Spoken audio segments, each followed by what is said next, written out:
Salam sejahtera dalam kasih Tuhan Yesus Kristus. Kita berdoa.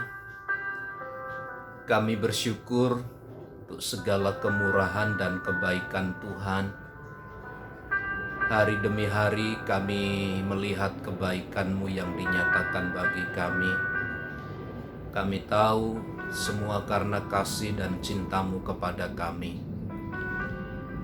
Saatnya kami kembali merenungkan firman Allah.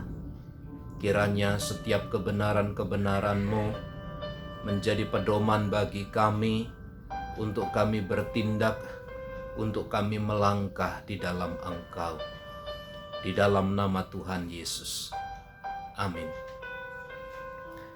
Mazmur 79 ayat 1 sampai ayat yang ke-5. Doa umat yang terancam. Mazmur Asaf. Ya Allah, bangsa-bangsa lain telah masuk ke dalam tanah milik-Mu, menajiskan bait kudus-Mu, membuat Yerusalem menjadi timbunan puing. Mereka memberikan mayat hamba-hamba-Mu sebagai makanan kepada burung-burung di udara, daging orang-orang yang Kau kasihi kepada binatang-binatang liar di bumi. Mereka menumpahkan darah orang-orang itu seperti air sekeliling Yerusalem, dan tidak ada yang menguburkan. Kami menjadi celah bagi tetangga-tetangga kami, menjadi olok-olok dan cemooh bagi orang-orang sekeliling kami. Berapa lama lagi ya Tuhan Engkau murka terus-menerus, dan cemburu berkobar-kobar seperti api.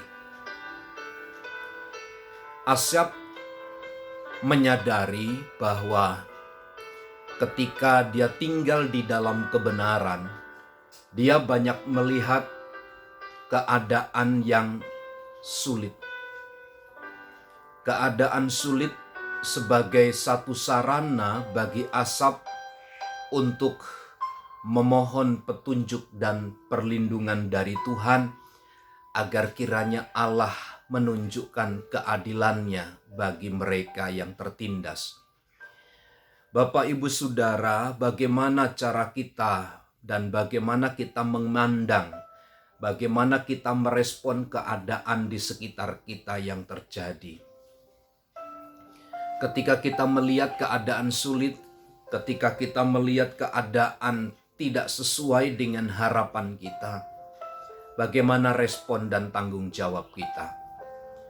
Mazmur Asaf ketika melihat tekanan yang demikian berat, ketika melihat bangsa-bangsa, ketika melihat hamba-hamba Tuhan, ketika melihat anak-anak Tuhan teraniaya, dia datang kepada Allah.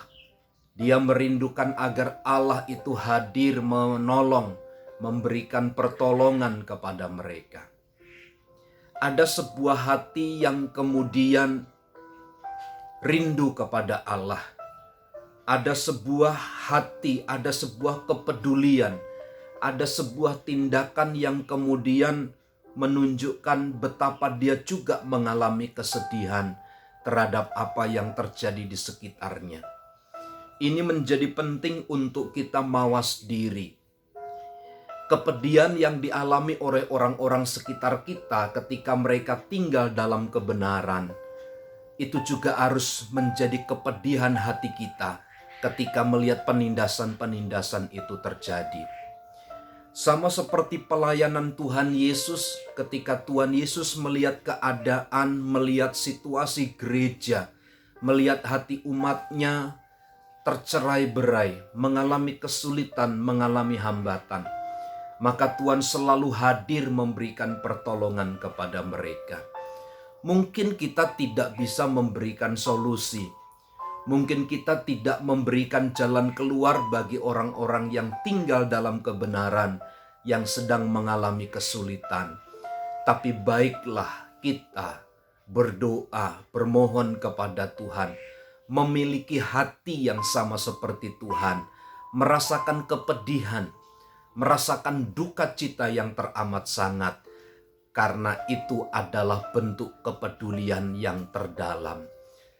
Kita juga memiliki hati Kristus, di mana melihat dunia, melihat keadaan anak-anak Tuhan yang tertindas dan teraniaya. Kiranya Tuhan memberikan hati kepada kita, hati yang peduli kepada orang-orang di sekitar kita, di mana mereka mengalami penindasan karena kebenaran. Selamat beraktivitas, selamat pagi, Tuhan Yesus memberkati.